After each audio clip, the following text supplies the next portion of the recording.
Muli ay suriin natin ang mga hindi pa napapansin o nakikita, nadidiskubre ng kahit sino man.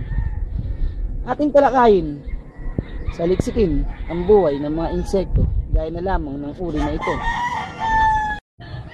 Sila ang mga orange na insekto na matatagpuan lamang sa lungsod ng mabababang halaman gaya lamang ng matinik na bagay na ito.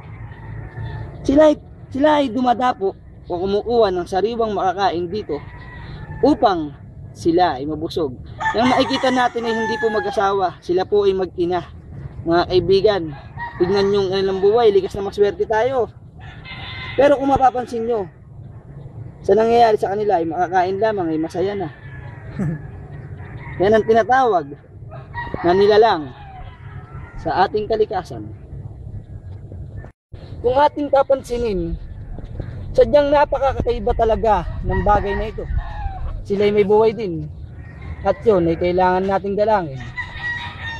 Sila ay kakaiba sa lahat-lahat ng bagay na insekto na nakita ko, sapagkat sila kapag kanilapitan ay hindi sila basta-basta nabubugaw, hindi sila basta-basta maalis o naiilang. Kung ialin tulad natin sa katulad natin tao ay sadyang napakapal ng kanyang muka, napakakapal. Sila ang tinatawag na Wayne Diances na naimbento pa ni Apocalypsis Martin Reyes noong 18th centuries. Mga kaibigan, tingnan natin ang maigi kung paano sila mamuhay. Sadyang hindi sila naiilang, kaya ating kukunin ang isa sa kanila.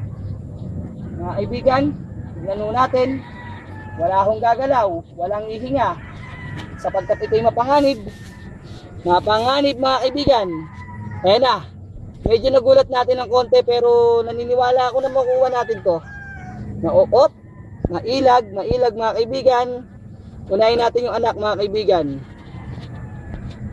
Ayan na, nawala po yung isa.